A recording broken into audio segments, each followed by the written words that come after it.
Bonjour à tous, aujourd'hui je vous retrouve pour une nouvelle vidéo, ce sera pour le point lecture des dernières lectures d'août. Je vous préviens, ça va être très compliqué, j'ai hésité à la faire parce que déjà ça fait un mois et demi, du coup j'ai très peu de souvenirs.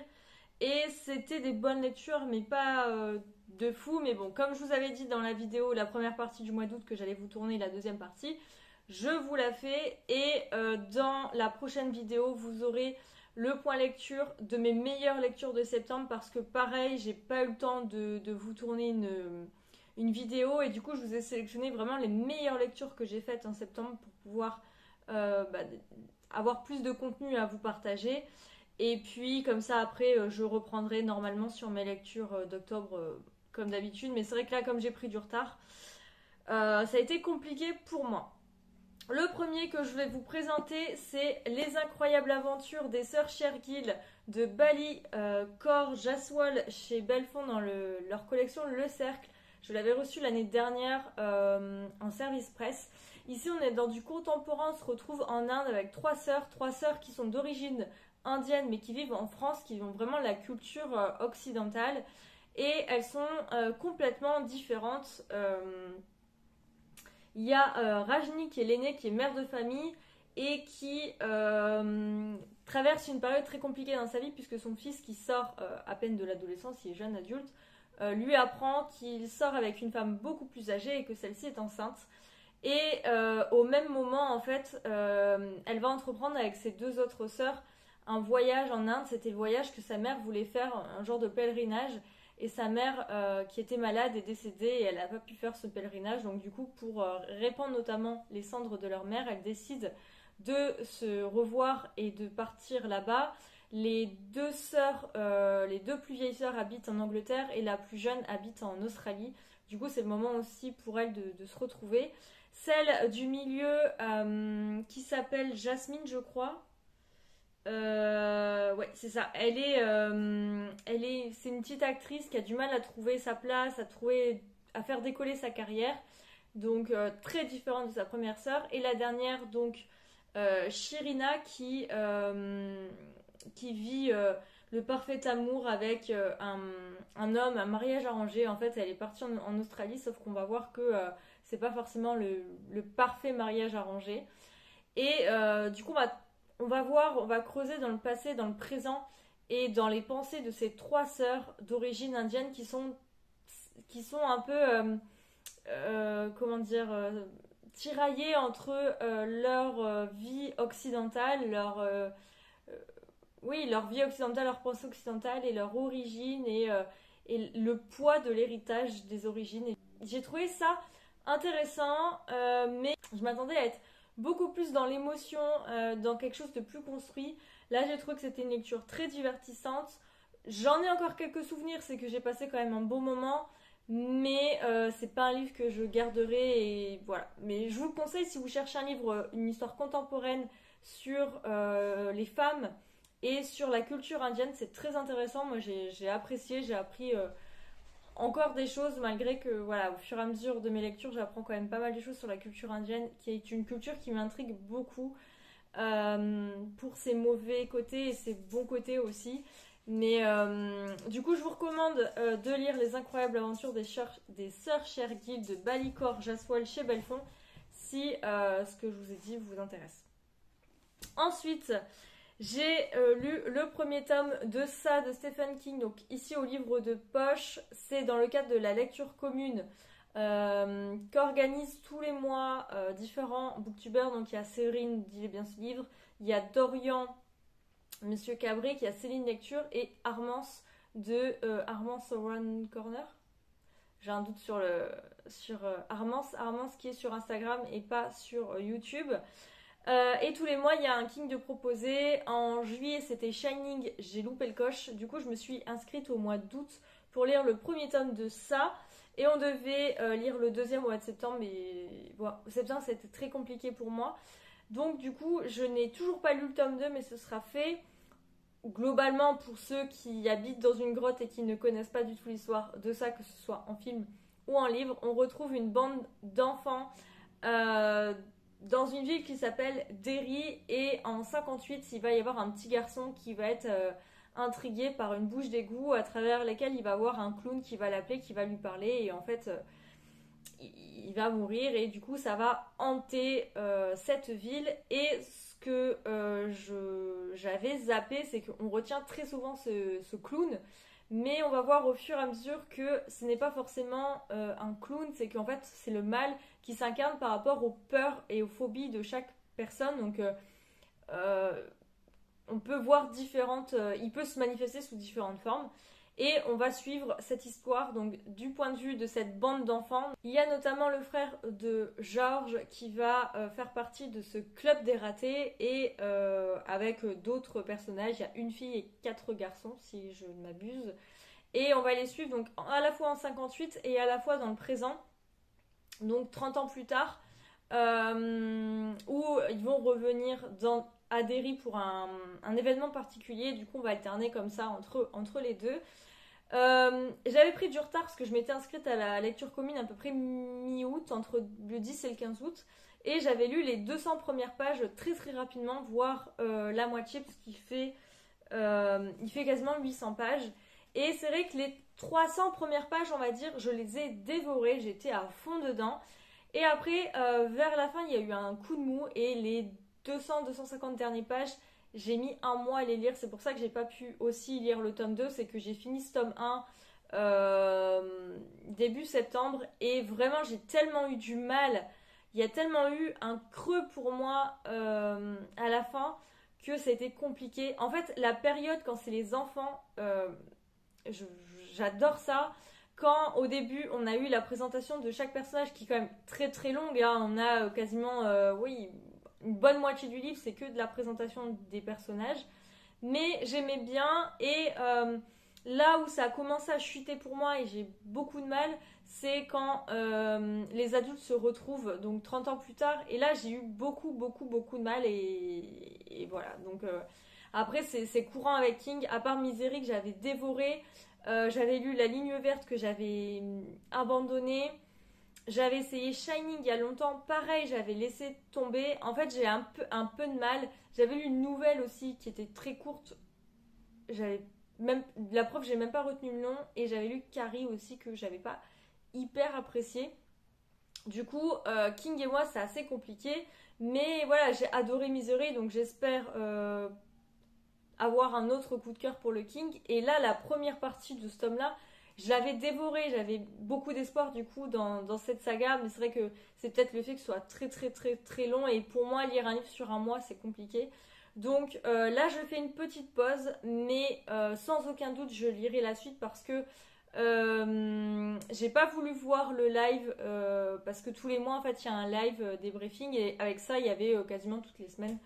Mais j'ai pas voulu voir les replays des lives sur ça parce que, enfin sur le deuxième tome, parce que je veux vraiment plonger dedans et voir ce qu'il en est. Il est un peu plus court donc voilà, j'espère que ça ira. Je pense que je me mettrai aussi des deadlines comme pour le tome 1 et je vous en reparlerai quand même, même si c'est très court, je vous en reparlerai, voir si j'ai plus apprécié ou pas par rapport au premier tome. Mais voilà, mitigée parce que j'ai adoré le début et soufflé. Voilà, pour moi c'est une lecture soufflée. Ensuite, j'ai lu Le journal de ma disparition de Camille Agreb au livre de poche. Je l'ai lu notamment en audiolivre puisque j'ai eu la chance de le recevoir via NetGalley et Audiolib. Et Audible, pardon. Et ici, donc, on est dans le deuxième tome de la saga avec Malin qu'on a connu, qu'on a fait la connaissance dans Un cri sous la glace que j'avais beaucoup aimé à l'époque. C'est vraiment du polar suédois. Bah, en même temps, il a reçu le prix du polar. Mais voilà, Le cri sous la glace, j'avais bien aimé. On était vraiment dans cette ambiance scandinave.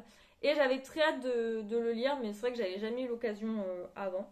Je voulais le résumer, ce sera beaucoup plus simple. Il y a 8 ans, Malin, adolescente, a découvert une fillette enterrée dans la forêt de Hornberg, une ville suédoise isolée. On n'a jamais pu identifier la petite victime. Devenue une jeune flic ambitieuse, Malin est affectée auprès de Hanne, la célèbre profileuse et de l'inspecteur Peter Lindgren, qui reprennent l'affaire. Mais Peter disparaît du jour au lendemain et Hanne est retrouvée blessée et hagarde dans la forêt. L'unique témoin est un adolescent qui erre dans les bois. Sans le dire à personne, celui-ci récupère le journal que Hanne à laisser tomber et se met à le lire fasciné. Puis Malin est appelée sur les lieux du tout premier crime. Une nouvelle victime a été découverte. Et si tous ces faits étaient tragiquement liés. Alors, sur le coup, j'ai adoré, j'ai dévoré ma lecture, j'étais à fond dedans. Quand j'écoute un audiolivre, en général, c'est parce que je suis en promenade avec Mad. Et là, j'étais tellement à fond dedans que des fois, je faisais des détours pour continuer un chapitre. Ou j'étais arrivée chez moi et je continuais un chapitre de plus. Parce que j'étais à fond dedans. J'ai beaucoup aimé. J'ai notamment apprécié cet adolescent qui, voilà, c'est pas un spoil parce qu'on le sait très très vite, on le sait d'ailleurs dès les premières apparitions, se travestit et la façon dont Camille Agrèble l'a traité, j'ai beaucoup apprécié. C'est vrai que ça fait, même si c'est pas forcément, ça joue pas dans l'intrigue, mais elle prend le temps et le soin d'en parler et voilà. Donc ça, j'ai petit aparté, mais j'ai beaucoup aimé. L'intrigue, j'ai bien aimé. J'ai trouvé que tout était correct. Par contre, après coup, parce que ça fait 2 mois quasiment que je l'ai lu, j'avoue avoir déjà oublié pas mal de choses. Donc voilà, c'est des romans comme ça, ce sont des romans qui se lisent vite. Sur le coup, on est hyper happé. Il y en a un autre aussi que j'ai lu comme ça en septembre que je vous reparle dans la prochaine vidéo. Sur le coup, j'ai adoré, c'est vraiment un bon polar divertissant. Mais c'est vrai que sur le après coup, c'est pas une histoire hyper marquante au point de me souvenir. Je me rappelle notamment de ce qui a amené au dénouement et du sujet, du mobile, etc. Mais c'est vrai qu'il y a des choses quand même que j'ai zappées. Mais après, j'ai beaucoup retrouvé le personnage de Malin que j'aime beaucoup. Et j'ai notamment apprécié le traitement de la démence et de l'Alzheimer, puisque Anne, qui est flic, donc, perd déjà la mémoire depuis quelques temps. Et quand elle va être retrouvée, elle ne va pas savoir ce qui s'est passé. Notamment, elle a disparu avec son mari et du coup, on n'a aucune trace de Peter.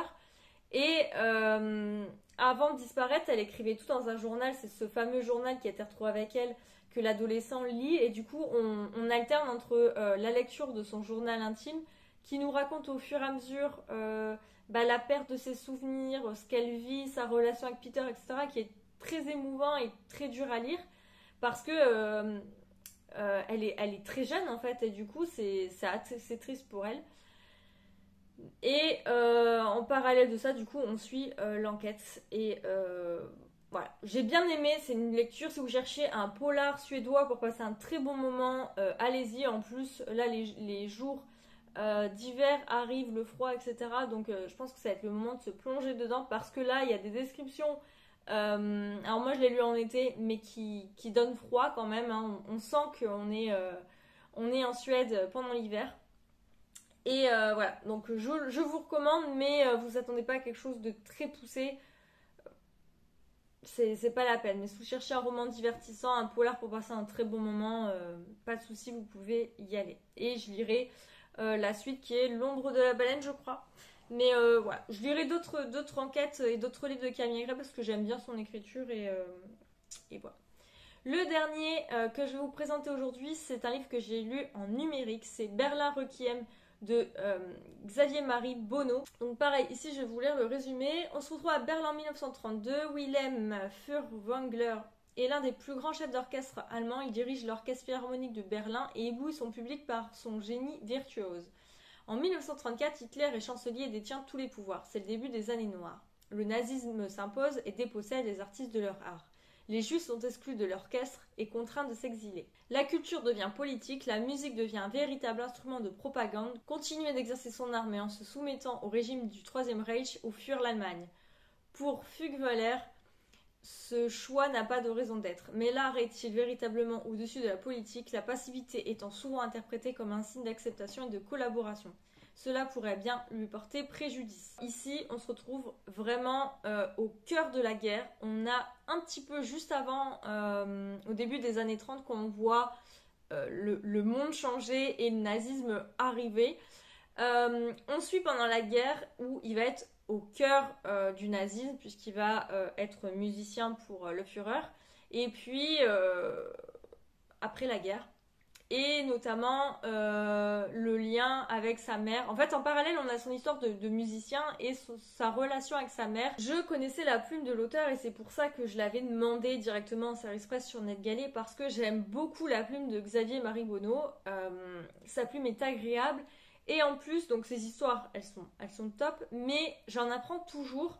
J'avais aussi beaucoup apprécié un de ses précédents qui était Le Tombeau d'Apollinaire, qui lui parlait de la Première Guerre mondiale, que je vous recommande. J'essaierai de vous mettre la vidéo en fiche et en barre d'infos si j'y pense et si je la retrouve, surtout du point lecture qui concerne cette lecture, parce que vraiment j'avais beaucoup apprécié. Donc si vous aimez bien la Première Guerre mondiale et vous plongez au cœur d'un roman contemporain historique sur la Première Guerre mondiale, allez-y, c'est divin.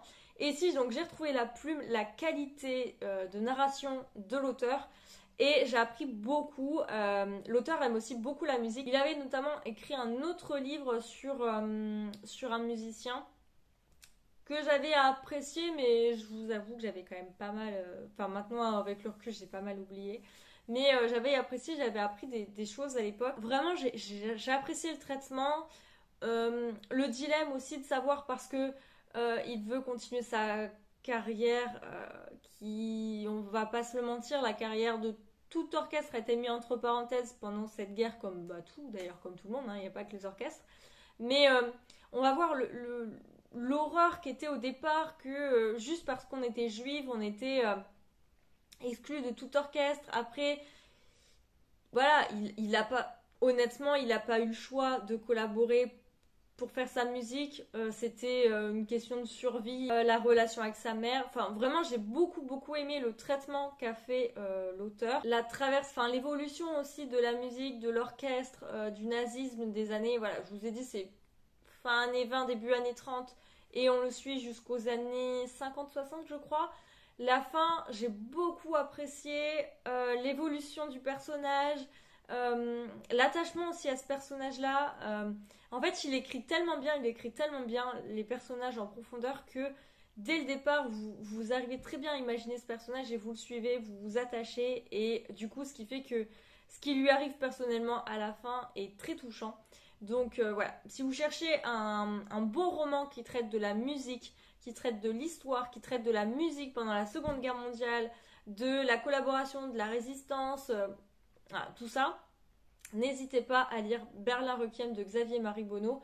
Je pense que vous pouvez qu'aimer, et je sais que Lisa l'a lu et aussi l'a beaucoup apprécié, donc je sais que c'est pas subjectif parce que j'aime bien l'auteur, c'est parce que vraiment son livre est bon.